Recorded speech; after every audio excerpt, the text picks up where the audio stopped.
বহুল আলোচিত বুয়েট শিক্ষার্থী আবরার হত্যা মামলায় ২০ জনের মৃত্যুদণ্ড ও ৫ জনের যাবজ্জীবন বহাল রেখেছেন হাইকোর্ট।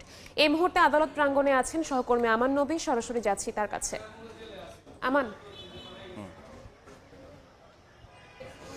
বুয়েট শিক্ষার্থী আবরার হত্যা মামলার আলোচিত যে আদেশ, যার ডেথ রেফারেন্স দিয়ে আজকে উচ্চ আদালতের যে বেঞ্চে যে শুনানি হওয়ার কথা ছিল এবং সেখান থেকে এই আদেশটি এসেছে।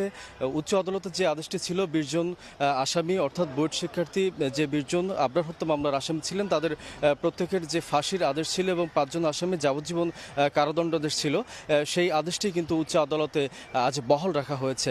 আজ আমরা সকাল থেকে দেখেছি সকাল 10:30 নাগাদ কিন্তু এই শুনানিটি অনুষ্ঠিত হওয়ার কথা ছিল এবং সে মোতাবেক শুরু হয় এবং আসামির পরিবার এখানে হাজির হয়েছিল।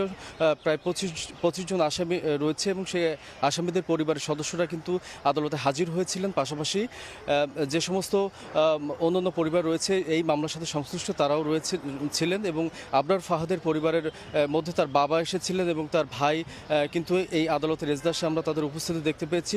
পরবর্তীতে এই শুনানিটি অনুষ্ঠিত হচ্ছে এবং এই পর্যায়ে কিন্তু আমরা জানতে পেরেছি উচ্চ আদালতের যে আদেশটি ছিল সেটি কিন্তু বহাল রেখেছে এবং যে ডেথ রেফারেন্স অর্থাৎ মৃত্যুদণ্ডাদেশ কার্যকরের যে প্রক্রিয়া সেটি কিন্তু আদালত কিন্তু বহাল রেখেছে। আমি আরও বিস্তারিত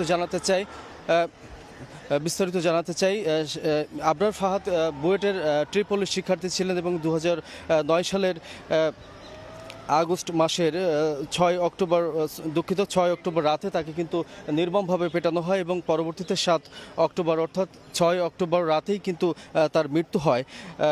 বুয়েট শিক্ষার্থীদের মধ্যে দিয়ে কিন্তু এই হত্যাকাণ্ডটি হয় এবং পরবর্তীতে তাদের বিরুদ্ধে যে মামলাটি হয় এবং সেই মামলার পরবর্তীতে কিন্তু এই আদেশগুলো এসেছে। আমরা যতটা জানতে পেরেছি উচ্চ আদালতের যে আদেশটি ছিল সেটি কিন্তু বহাল রেখেছে।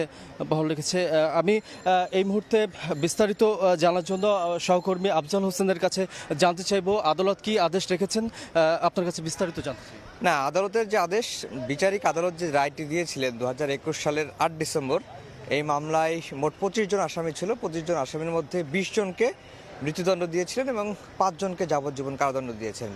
তো আজকে চূড়ান্ত বিচারে হাইকোর্ট যেটি বলেছেন যে বিচারিক আদালত যে রায় দিয়েছে সেই রায়টি একেবারে যথোপযুক্ত রায়।